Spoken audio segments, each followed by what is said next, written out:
So this is my tutorial for the clock boss fight. I'm going to show you how to do it fast. It's still a hard boss fight. It's not going to be like some brainless strat. You're still going to have to practice even with the new strats.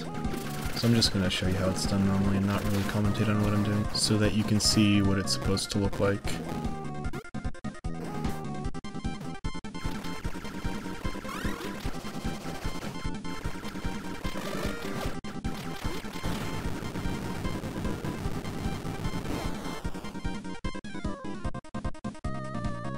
Now let's take a look at what's going on in slow motion. So first you're just going to jump on top of it and then jump behind to the handcart and dodge the little pink bullet it shoots. You're going to just mash with the quad and you want to kill the first phase while it's close to you. It's going to take about 100 damage so that you can jump onto it, of course. And when you jump on here you want to line up with that line right there just so that you don't slide off as the clock's moving backwards, because that can happen if you're too far away. You want to jump as soon as you get off screen. I did it a little early there, but you can still make the jump and adjust. That's about where you want to stand on the clock. That will be the most consistent for the rest of the fight, otherwise you can slide off and you know that's not good. You want to be standing towards the right edge of his neck or the back. You're just going to mash the quad. He'll take about 150 damage the first go through, and then you're just going to jump up with him and then jetpack like that. Continue mashing. I mash till he gets to about 90 health. I jumped a little bit early though, but you can still make it work.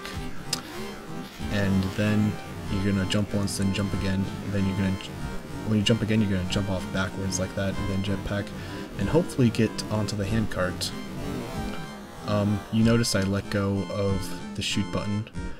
That was so that I turned around, and I think it makes you go a little bit faster with the jetpack and thus a little bit farther and helps you get onto that last part.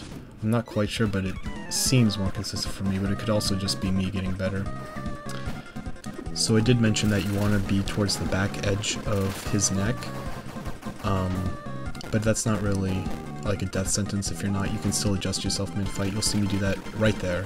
You see I inched back a little bit, and that's just the most consistent I found.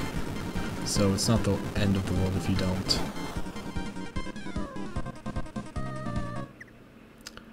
And now we're going to see why you want to be on the back edge of his neck, because otherwise it's very easy to slip off, and I think you'll see me do that.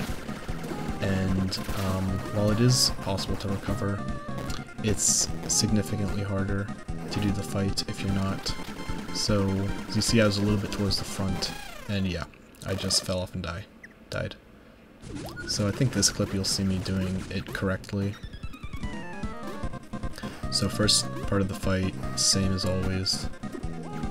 Just mash with the quad until it gets a little over 100 health. You can jump on top of him and line it up. I didn't mention this, but I normally jump like right as I get off the back of the screen. You can still line it up properly every time. As you can see, I just barely made it, and if you think you're about to fall off the back edge or the front edge of him as he jumps, you can anticipate it and still readjust yourself while you're in the jetpack, but that's obviously a lot harder.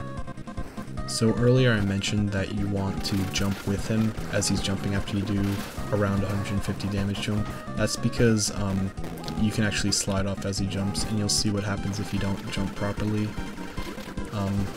See, I slid off a little bit towards his back and then jumped, and that's bad. And I think we're about to see what a proper fight looks like again.